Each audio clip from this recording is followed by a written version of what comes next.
Hi, Carol Beringer here, Amazing Movement, and welcome to the new segment. And so today, we are going to talk about meet your body. So we have this body, and we have a torso that's 3 feet off the ground, not 3 feet, but it's off the ground on wobbly stilts. And this is our home with all our organs, our spine, our posture. Who isn't talking about I need to improve my posture and need core strength? So core to me is this whole center of your body and the center down the line. So we're going to meet your body because we've all been taking this body for granted our whole life. And so very few of us understand that if we have this body that we're using and we eat food, it's like having a car and putting gas in it, but never changing the oil or fixing the alignment. So we have to do this maintenance. And functional movement is how do you attain and maintain a uniformly developed body, because we're all right-sided or left-sided, everything happens in front of us. So I want you to meet your body and find out, take control. And actually, I have a Pilates studio, as you may know if you've been watching any of these episodes. And Pilates is a method of movement that is corrective in nature, to use your head to get back in touch with your body and align it properly with your skeleton, and then you use your muscles, tendons, ligaments, and fascia to move your skeleton through space from origin to insertion of all those things, instead of just working with your hands, your feet, and your head to go around doing your daily tasks. So if we meet your body and you understand it, all your fitness pieces are going to get much better. So your weight training, your running, your walking, just getting through your daily task. And how do we get through our day? We sit, we stand, we walk, and we drive.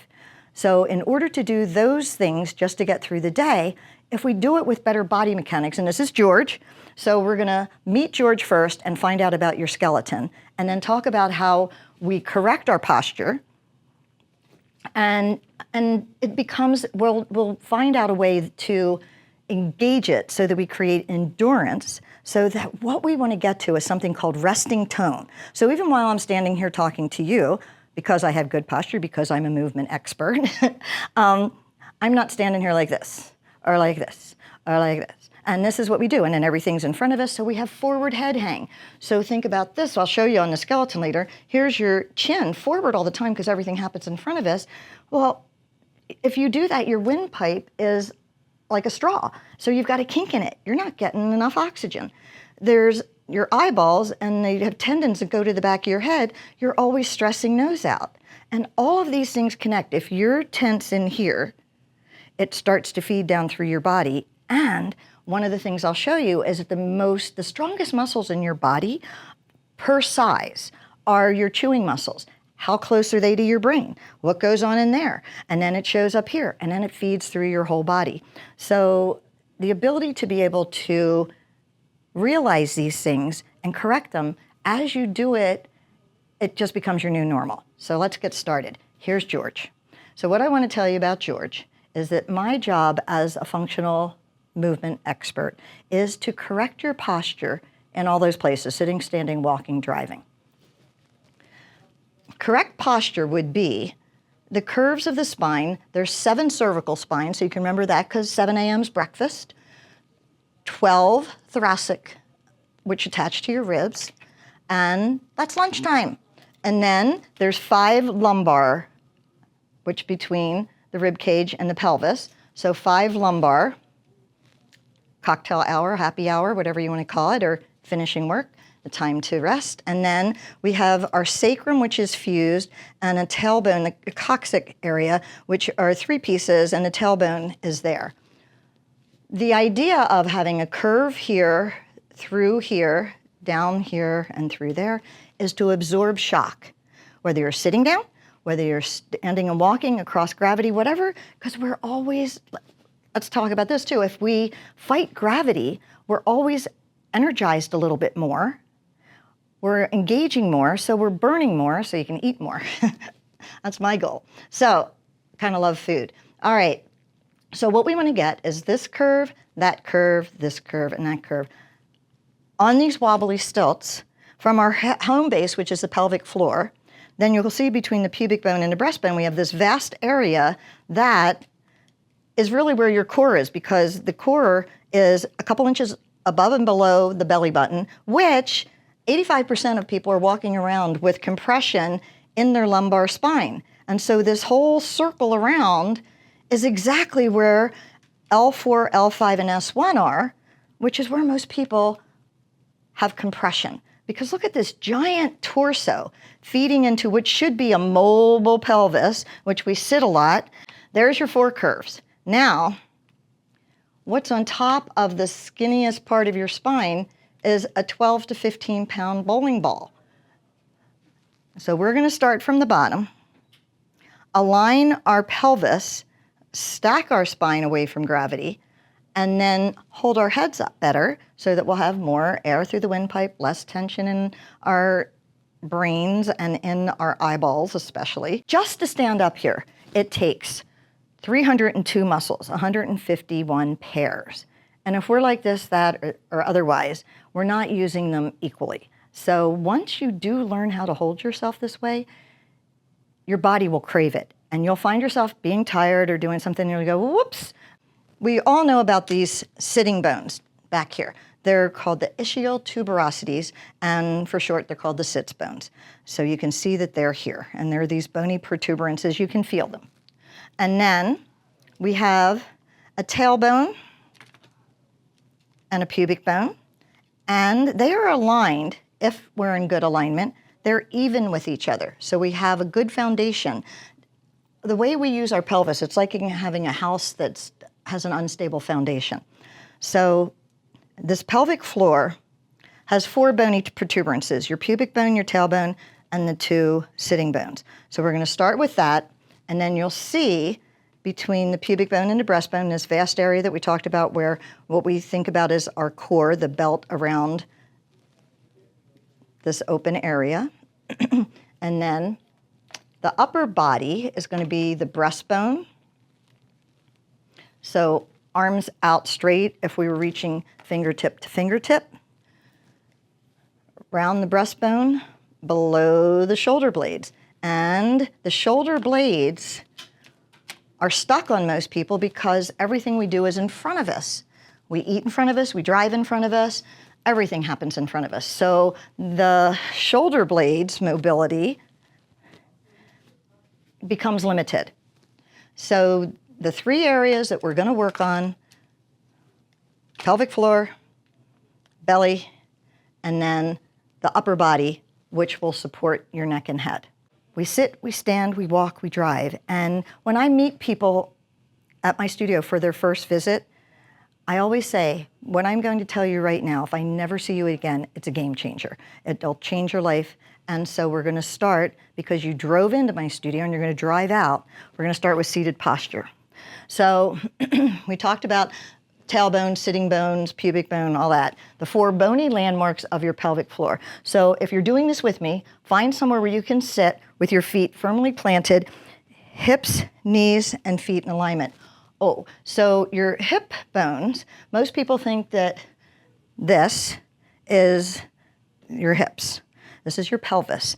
Your femur, your thigh bone, goes up, and if you see on George, he's got this bony knob that goes into his pelvis. And if you'll notice, the same thing, the upper arm bony into there. So we have rotating shoulders, rotating hip sockets. So what we want when we are seated and when we are walking eventually, when we do that, will be that hips, knees, and feet are in alignment. So we're going to plant our feet in line with our hip sockets. So we want a 90-degree angle at the knee, the ankle, and the pelvis. So we're going to sit up, and we're going to just go side to side and find those bony protuberances, which are the sitting bones. We're going to perch on top of them. And then you're just going to pull your belly button back a little bit so that you roll backwards over that precipice. And where you feel the weight end, and it's only a couple inches, is where your tailbone is. But you saw that it's raised up. That's for protection. Our bodies are ingeniously invented. Then roll forward of the sitting bones, and you'll find where that weight ends is your pubic bone. Now come right back and perch over your sitting bones. And pretend that you have a handkerchief, pubic bone, tailbone, sitting bones.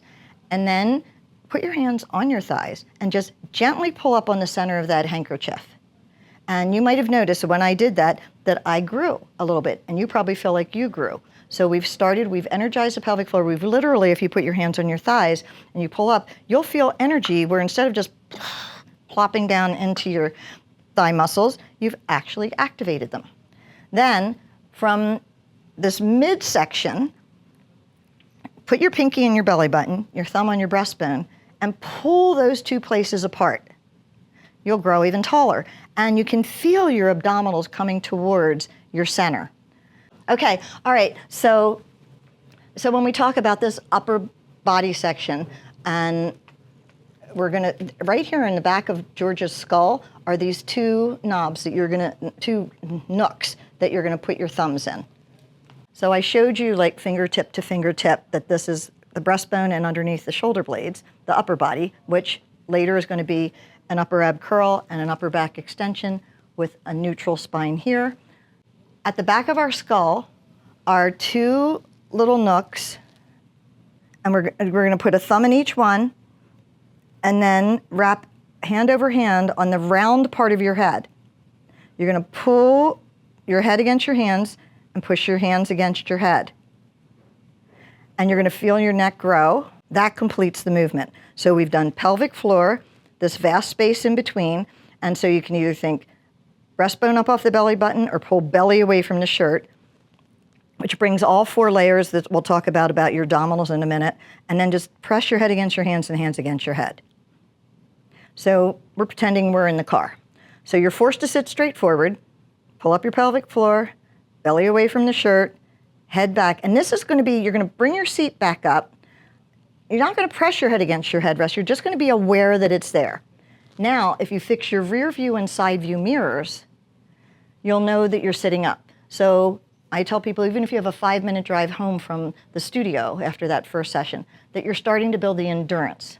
The one thing that we didn't talk about, which is a huge part of functional movement, is breathing. So breath's pretty important. It's the first thing you do when you hit the planet, last thing before you leave, but what you might not know is that your abdominals are meant to squeeze the air out of your lungs on an exhalation and the junk out of your lower intestines. And so we all know about wanting to have our bodies be detoxed, so both air and intestinal work is going to move everything toxic out and strengthen your abdominals, strengthen your core all at once. So when you're driving and you come to a traffic light or stop sign, we're going to take this, I call it the steering wheel connection, because when you get in your car, as we said, you're going to pull up through the pelvic floor, belly away from the shirt, and then hands wrapped, head against hands, hands against head. This is your headrest. You're not against it, you're just aware that it's there. You're going to fix your rear view and side view mirrors, and you know when you're driving home, if you can't see, you're here. So then you'll just bring yourself back up. Now, when you take your hands off your head, your steering wheel, we're going to hold on at 9 and 3. And then when we come to a traffic light or a stop sign, we're going to take a breath. So we're going to find this breath that we want. It's called lateral breath or accordion breath. We're going to put hands on the rib cage, middle fingers touching, because your lungs fill up your whole thoracic area. You're going to inhale through the nose and fill up your hands with air laterally, like an accordion, and then exhale as if someone has shoestrings through your rib cage and they're wringing all the air out. And your lungs go into the back of your thoracic area also. So you'll see that I'm filling sideways and emptying. It's like a fish. And when you do this, so oftentimes when people breathe, they go up and down, and your lungs do attach up here, but we want to fill the lungs fully inside the lungs. And then when we exhale and pull all this in, we're literally strengthening our abdominals. And I want to talk about the abdominals for a minute, because there are 4 layers. And so we're all aware of the one on the front that runs up and down, that everybody wants to look like a 6-pack or an 8-pack. You're not going to get this with functional movement. What you'll get is an hourglass shape, which they are meant to be shaped as. So the one on the front, the fibers run up and down, and it helps you fold forward or sit up from being down, lying down. Then we have internal and external obliques with diagonal fibers, which help us go sideways and rotate. But one that might be new to you is called the transverse abdominis. It goes all the way around your torso like a corset. And so when we're breathing, we're using all 4 layers of the abdominals. So when you see people that are really, you can see the 6 and 8 pack, if they haven't strengthened also the transverses, they're out of whack. So their spine, which we're trying to hold up against gravity here for good posture, is not getting the work it has. And even those really fit bodies can have the low back compression and pain because inside they're jello. So oftentimes, even professional athletes that I've worked with, once we get all the layers working together, there's a lot of shaking going on because the outside muscles want to be the boss and the inside muscles are saying, no, I'm invited to the party now, and we have to work together. So when we breathe like this, we are using all the layers of the abdominals. And so it also massages your organs. Like, who thinks about how healthy your organs are? But if we have poor posture, and we're eating food, we're squishing all the work that needs to be done. But when you get this good posture, all your organs get to hang exactly where they're supposed to. So they get to operate better also. So the importance of good posture and functional movement and using all the parts of your body. So we're going to go back up to George. So this is your sitting posture and your driving posture.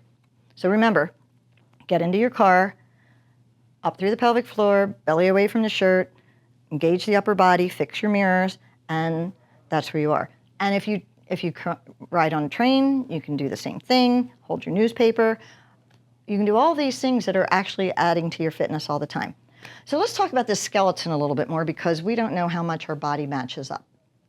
So you can see that attached to this torso are arms with rotating sockets at the top, bending elbows.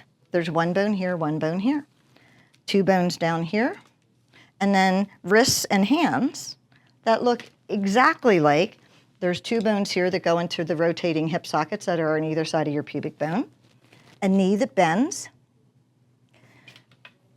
2 bones here.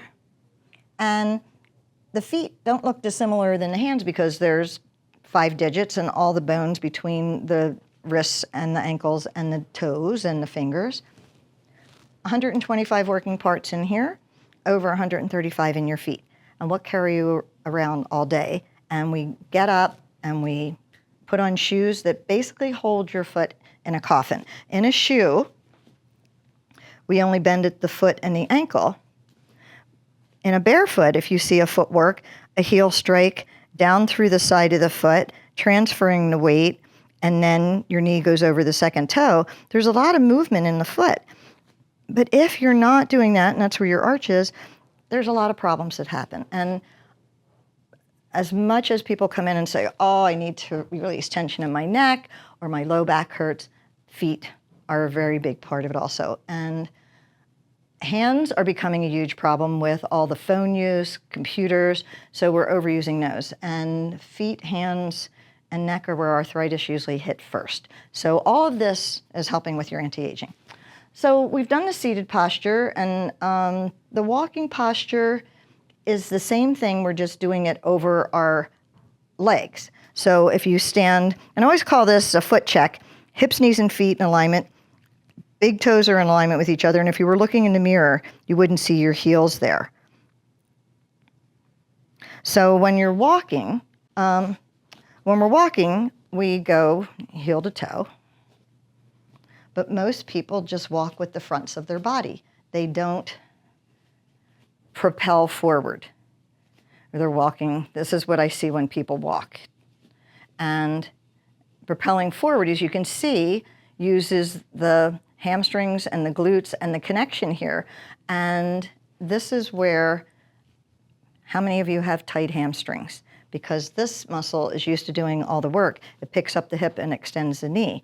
And again, just like the rectus abdominis is the boss of the abdominals right now, so is your rectus femoris, which is the femur bone top muscle. So not dissimilar.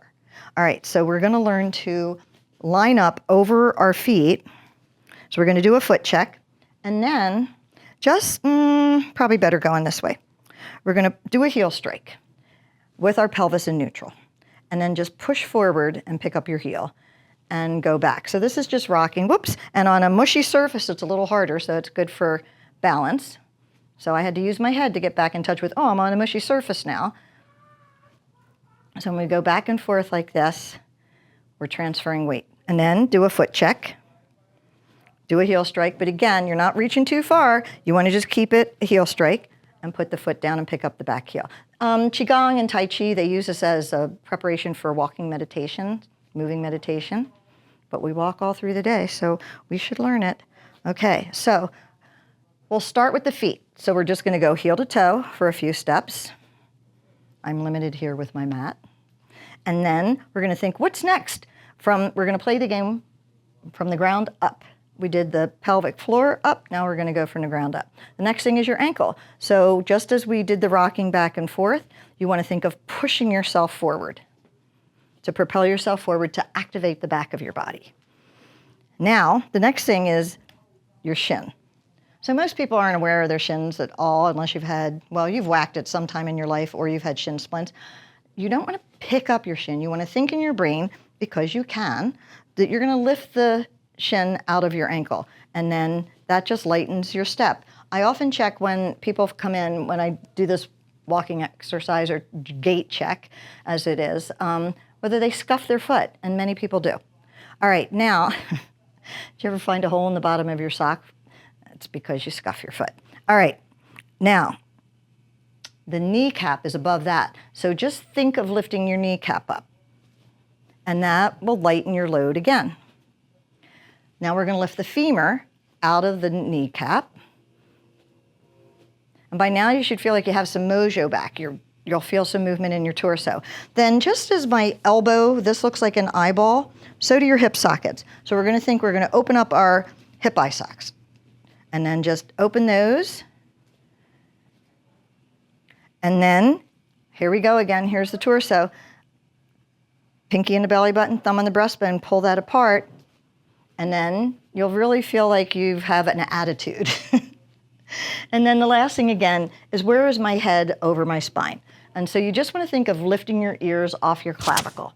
And that's it. So if you do this, like put your coffee on in the morning or a tea kettle and just walk around your kitchen and take 5 steps of each, it'll set you up for the rest of the day.